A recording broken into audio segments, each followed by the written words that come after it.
Dear student, मेरा नाम है रवि और इस वीडियो में आज मैं आपको बताने वाला हूं टाइप्स ऑफ शेयर्स कि शेयर्स कितने टाइप्स के होते हैं। देखो मेनली आपके शेयर्स जो होते हैं वो दो टाइप के होते हैं। आपके कौन से? एक होते हैं आपके इक्विटी शेयर्स, एक होते हैं आपके प्रेफरेंस शेयर्स। जो इक्विटी शेयर्स होते हैं वो कंपनी के मालिक होते हैं, वो ओनर होते हैं और इनका हाई रिस्क होता है और इनको जो डिविडेंड मिलता है और डिविडेंड जो मिलता है वो एक प्रेफरेंस शेयर्स के बाद मिलता है। यानी कि पहले प्रेफरेंस शेयर को मिलेगा डिविडेंड, उसके बाद जो बचेगा वो इनको डिविडेंड मिलेगा या प्रॉफिट में जो भी इनका हिस्सा होता है। तो इक्विटी शेयर होल्डर वो ओनर होते हैं और इनका हाई रिस्क होता है कंपनी में, क्योंकि जो कंपनी जब भी बंद होगी तो सबसे लास्ट में आकर इनको पैसा मिलेगा। ये डिविडेंड वगैरह भी जो इनको प्रॉफिट मिलता है वो भी सबसे लास्ट में आकर मिलता है इनको। इससे पहले एक प्रेफरेंस शेयर को मिलता है, जब लास्ट में सबका सेटलमेंट हो जाता है तब आके इक्विटी शेयर होल्डर्स को डिविडेंड मिलता है। तो इक्विटी डिविडेंड शेयर जो होते हैं उनका हाई रिस्क होता है बिजनेस में, सही है। तो ये था इक्विटी शेयर आपके। अब बात करते हैं प्रेफरेंस शेयर कितने टाइप के होते हैं। देखो प्रेफरेंस शेयर वो होते हैं जो कि आपके जो ओनर तो नहीं होते बिजनेस में, आपके मालिक तो नहीं होते कंपनी में, लेकिन इनको एक स्पेसिफाइड यानी कि एक सर्टेन रेट से डिविडेंड मिलता है जो फिक्स होता है आपका। अब इसमें कई तरीके के आपके प्रेफरेंस शेयर्स होते हैं। जैसे कि प्रेफरेंस शेयर्स हम कहें कि on the basis of dividend, कि डिविडेंड के बेस पे आपके प्रेफरेंस शेयर कितने टाइप के होते हैं। देखो डिविडेंड के बेस पे प्रेफरेंस शेयर आपके दो टाइप के होते हैं। एक तो होते हैं क्युमुलेटिव प्रेफरेंस शेयर, वो प्रेफरेंस शेयर जिनको डिविडेंड मिलता है हर साल का डिविडेंड उनको मिलेगा ही मिलेगा।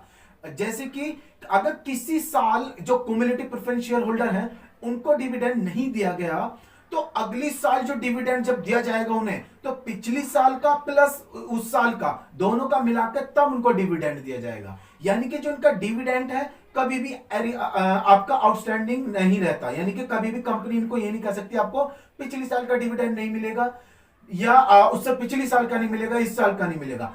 इसको कंपनी ये कह सकती है कि इस साल डिविडेंड नहीं मिलेगा आपको, अगली साल मिलेगा। जब अगली साल कंपनी ने डिविडेंड देगी तो जो पिछली साल का आउटस्टैंडिंग इनका डिविडेंड था वो प्लस करंट ईयर का डिविडेंड मिलाकर दोनों एक साथ इनको डिविडेंड देगी। अब बात करते हैं कौन से नॉन क्युमुलेटिव प्रेफरेंस शेयर्स कौन से होते हैं।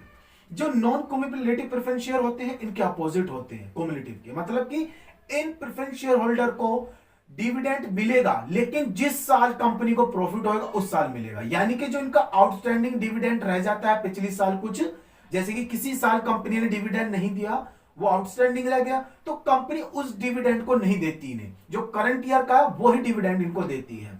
तो ये होते हैं आपके cumulative non cumulative preference share. तो आपके जो डिविडेंड के बेसिस पर आपके प्रेफरेंस शेयर है वो कौन से हैं? क्युमुलेटिव और नॉन क्युमुलेटिव। अब बात आ जाती है किस पर? Dividend on the basis of आपके participation in surplus of profit. Surplus of profit कौन सा? यानी कि जब कंपनी अपने प्रेफरेंस शेयर को भी डिविडेंड दे देती है, उसके बाद अपने इक्विटी शेयर को भी डिविडेंड दे देती है, और इक्विटी शेयर्स को डिविडेंड देने के बाद भी अगर सरप्लस प्रॉफिट बच जाता है तो कंपनी उनको प्रेफरेंस शेयर होल्डर को दे देती है।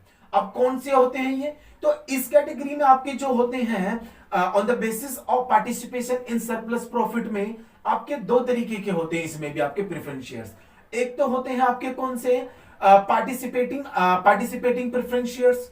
जो पार्टिसिपेटिंग प्रेफरेंस शेयर्स होते हैं उनको क्या होता है, जब इक्विटी शेयर होल्डर को डिविडेंड दे दिया जाता है और उसके बाद भी अगर कंपनी के पास सरप्लस प्रॉफिट बच जाता है तो इनको दे दिया जाता है वो भी। यानी कि पहले इनको डिविडेंड दे दिया गया लेकिन उसके बाद दोबारा जब इक्विटी शेयर होल्डर को डिविडेंड दे दिया गया और कंपनी के पास सरप्लस बचा प्रॉफिट, तो इनको दोबारा हिस्सा दे दिया जाता है डिविडेंड का इक्विटी के बढ़ने के बाद। इसके बाद आप क्या आते हैं? Non participating preference shares. Non participating preference shares कौन से होते हैं? जिनको सरप्लस प्रॉफिट जो बचता है, यानी कि जो इक्विटी शेयर्स को प्रॉफिट देने के बाद जो सरप्लस प्रॉफिट बचा उसमें इनको राइट नहीं होता लेने का, कंपनी इनको कुछ नहीं देती किनको है? जो पार्टिसिपेटिंग प्रेफरेंस शेयर होल्डर है उनको वो सरप्लस प्रॉफिट दोबारा दे देती है आफ्टर उनके डिविडेंड देने के बाद भी। उसके बाद इनकी तीसरी कैटेगरी होती है on the basis of convertibility. Convertibility के बेसिस पर प्रेफरेंस शेयर आपके दो तरीके के होते हैं। एक तो होते हैं प्रेफरेंस शेयर, आपके जो कन्वर्टेबल प्रेफरेंस शेयर होते हैं, यानी कि वो शेयर जिनको आगे फ्यूचर में कंपनी इक्विटी शेयर्स में कन्वर्ट कर सकती है, या शेयर होल्डर जो प्रेफरेंस शेयर होल्डर है वो चाहते हैं इक्विटी शेयर होल्डर में कन्वर्ट होना, तो इन शेयर्स को कंपनी इक्विटी शेयर होल्डर में कन्वर्ट कर सकती है। लेकिन दूसरे होते हैं कौन से, नॉन कन्वर्टेबल प्रेफरेंस शेयर्स। जो नॉन कन्वर्टेबल प्रेफरेंस शेयर्स होते हैं उनको कंपनी कभी भी अपने इक्विटी शेयर में कन्वर्ट नहीं कर सकती, या मींस अगर जो non convertible preference share holders हैं अगर वो कहीं इक्विटी में चेंज होना, इक्विटी शेयर होल्डर में चेंज होना, तो कंपनी उनको कन्वर्ट नहीं कर सकती क्योंकि वो नॉन कन्वर्टेबल प्रेफरेंस शेयर्स हैं। तो ये थे आपके 3 तरीके के प्रेफरेंस शेयर्स। अब 4 टाइप के भी प्रेफरेंस शेयर कौन से होते हैं, on the basis of redemption. On the basis of redemption preference share आपके 2 तरीके के होते हैं इसमें भी। कौन से, एक तो होते हैं रिडीमेबल प्रेफरेंस शेयर। रिडीम से मतलब होता है उनका पैसा वापस देना।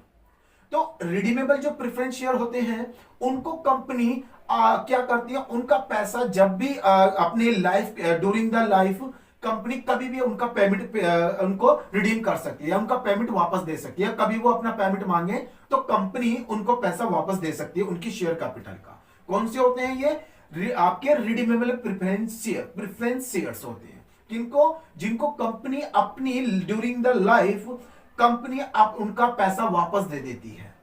सही है, तो वो होते हैं आपके रिडीमेबल प्रेफरेंस शेयर। और जो इरिडीमेबल प्रेफरेंस शेयर होते हैं वो कौन से होते हैं, वो शेयर्स होते हैं जिनका company during the life his life यानी कि अपनी लाइफ में कभी भी उनका शेयर्स का पैसा वापस नहीं देती। मैक्सिमम ईयर देखो 20 ईयर्स होती है, कंपनी 20 ईयर से पहले उन जो भी प्रेफरेंस शेयर्स होते हैं उनका पैसा वापस देगी, चाहे कोई सा भी है। मैक्सिमम 20 साल तक कंपनी उनका पैसा रख सकते है, उसके बाद उनको वापस करती है।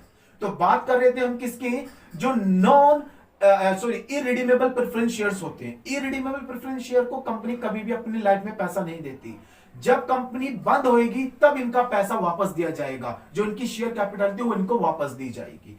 और जो प्रेफरेंस शेयर होते हैं, एक बात और मैं बता दूं, जो प्रेफरेंस शेयर होल्डर होते हैं उनको इक्विटी से पहले पैसा मिलता है। अगर कंपनी बंद हो रही है, वाइंडिंग अप हो रही है, कंपनी वाइंडिंग अप हो रही है, तो जो इक्विटी शेयर है उनको प्रेफरेंस शेयर्स के बाद पैसा मिलेगा, मींस कि प्रेफरेंस शेयर को सबसे पहले पैसा मिलेगा। तो ये थे आपकी share types of shares, preference shares and equity shares. Preference shares में भी आपके जो 4 category on the basis of आपके जो डिविडेंड थे, ऑन द बेसिस ऑफ आपके जो on the basis of convertibility, on the basis of आपके redeemable, on the basis of आपके पार्टिसिपेटिंग इन सरप्लस प्रॉफिट। तो आपके ये टाइप्स ऑफ शेयर्स थे। आई होप आपको समझ में आया हो। तो मिलते हैं एक नई वीडियो में। Thank you for watching, bye.